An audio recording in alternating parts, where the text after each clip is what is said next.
welcome back to my Curry Workshop. Today I'm going to be sharing something very special with you all.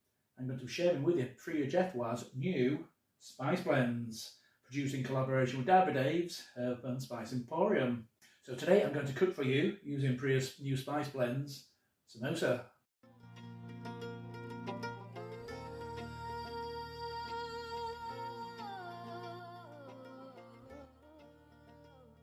So let's have a look at the ingredients for the Keema Matar Samosa filling. Into the pan we'll add 2 tablespoons of vegetable oil, 1 medium finely diced onion, approximately 150 grams. And we'll cook that for around 15 minutes until it's translucent, at which point we'll add in 2 teaspoons of garlic ginger paste, and this is optional, 2 finely sliced green finger chillies, so a little bit of heat, personal preference. Add 250 grams worth of minced meat. I'm using beef, you can use lamb. And we'll cook that through until it's nice and brown, at which point we'll add in 150 grams of garden peas, a little water to help the peas steam and cook. The next ingredient will be Priya's fantastic samosa spice blend. Really good stuff. You can purchase it from Derbydave.online or Derbydave.shop. Once the spices are cooked through, I will add salt to taste. The final 2 ingredients will be 2 teaspoons of lemon, but 3 tablespoons of finely chopped coriander. Let's make our filling. The 2 tablespoons of oil have come through to temperature now, so we're going to go in with the onions. Set them into the oil.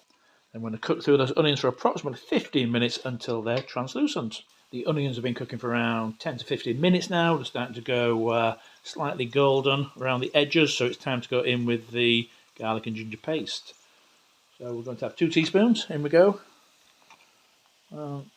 2, stir it in and cook out the rawness. Lovely aromas coming from the garlic ginger paste. I'm going to add in the 2 finely sliced finger chillies. These are optional, leave out if you don't like the heat. Okay, let's go in with the mincemeat. To use my spatula to break the mincemeat up. Give it a good stir.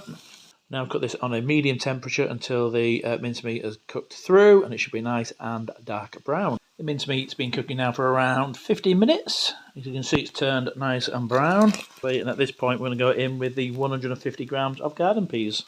A touch of water. Use that water to both deglaze the pan. And then I'm going to place on the lid, which will trap the steam and cook the peas. See how the peas are doing. Fantastic. A little taste. Cook the peas there. They're fine now. So time for the main event. We're going to go in with 1.5 tablespoons of Priya's Samosa Spice Blend. 1.5, and we'll stir it in. Oh wow, you instantly hit with the aromas. These are going to be tasty. Let the spices cook through. Now I'm going to add in some salt, so I'm just going to have a couple of twists of my salt mill, but adjust to your own taste and liking. We have 2 ingredients outstanding. That's the 2 teaspoons of lemon juice and 3 tablespoons of fresh chopped coriander. I'm not going to put those in now, and I'm going to add in the lemon juice and chopped coriander just before I fill the casings. This will ensure that they're really fresh because there's another cooking cycle to come when we fry. Turn off my stove, place on the lid and allow the Keema Matar to cool down to room temperature. Look at the ingredients for the samosa casings. So I have 200 grams of plain white flour. Adding to that 2 tablespoons of vegetable oil, pinch of salt, and a tip from Priya, a pinch of turmeric. So I'm using Derbydav's turmeric gold, really good stuff. Water to bind to make the dough. For sealing the samosas, we're creating a paste.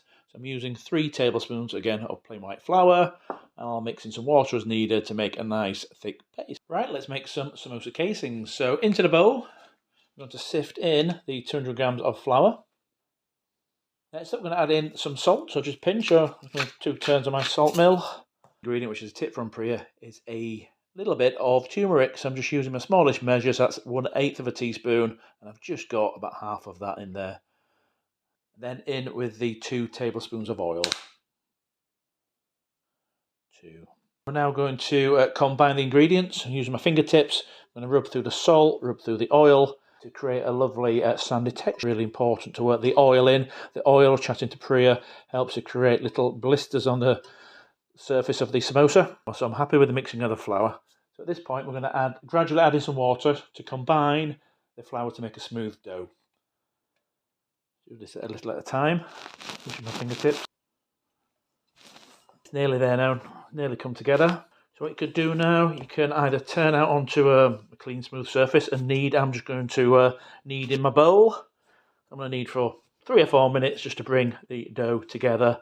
If it's too dry, I'll just add a little bit more water. If you put too much water in, you get sticky dough. Add a little bit more flour. Happy with my dough now. I kneaded it for about 4 to 5 minutes. I'm now going to cover with a damp cloth and leave it for 15 minutes just to allow the gluten to work. And at that point, we'll then roll out our samosa casings. Time to make our samosa casings. What I'm going to do to start with, I'm just going to roll it out into a sausage. Into 2. Into 4.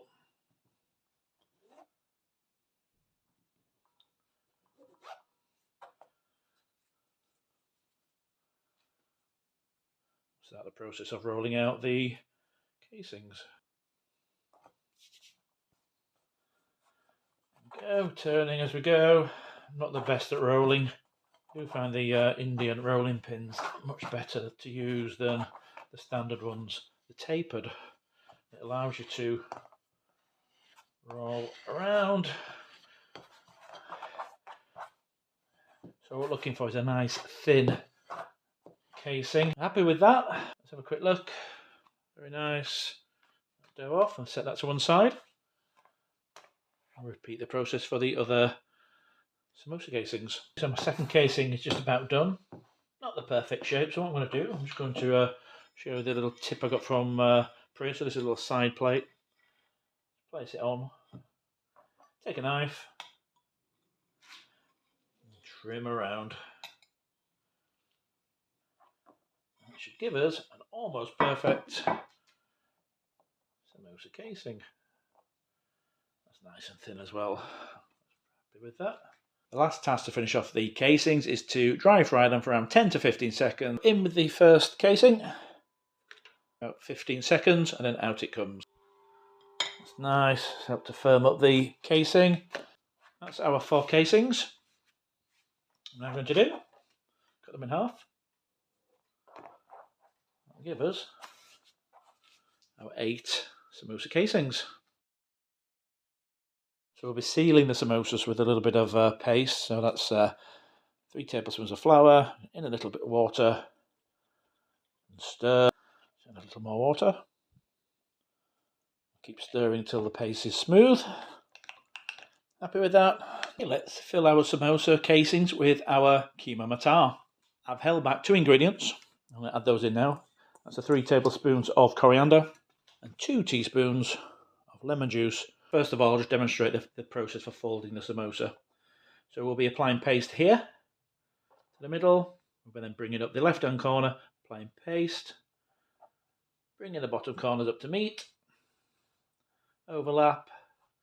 Pinch it down a little bit. Then we'll fill. And we'll put some more paste, and then we'll crimp. Let's do one for real. Take the paste. Can get a little messy. Paste across to the central point. Fold the bottom corner up to the top. And apply some more paste. Just put plenty around the join. Then into my hand. Bring the bottom corner up until it meets. And then just carefully squeeze it all together to create a cone. And then we can fill. In we go with the filling. Be careful we don't overfill, so just put 2 scoops in. Give it a little shake, flatten it out a little, and then we're going to apply the paste around the top, and then carefully, using our fingers, push together casing, and then taking a fork, we'll crimp, just to double check and be sure, the samosa together. Fantastic. Samosa number 1 done. Now repeat the process for the remaining casings. So I now have my 8 samosas, so it's time to fry. So I've got my little fryer there set to 140 degrees. Now as it's so small, I'm going to fry the samosas individually. They like a little space. So here we go with my first one, and into the oil. So I'll fry until it's golden. And then I'll bring them out and I'll repeat the process for the remaining samosas. Keep moving the samosas around so it can colour evenly. Starting to see the little bubbles, which is great. Okay, so the samosa's been cooking now for 7 minutes. At this point, I want to bring this one out and put in another one. There we have it, 8 fantastic golden crispy samosas made with Priya's samosa spice blend. Oh, just perfect. Time for a taste test. Oh wow, that pastry is so flaky, crumbly. Oh, it's just gorgeous. So if you liked my recipe today, please like and subscribe to my channel, and I'll see you another day. Thank you. Bye.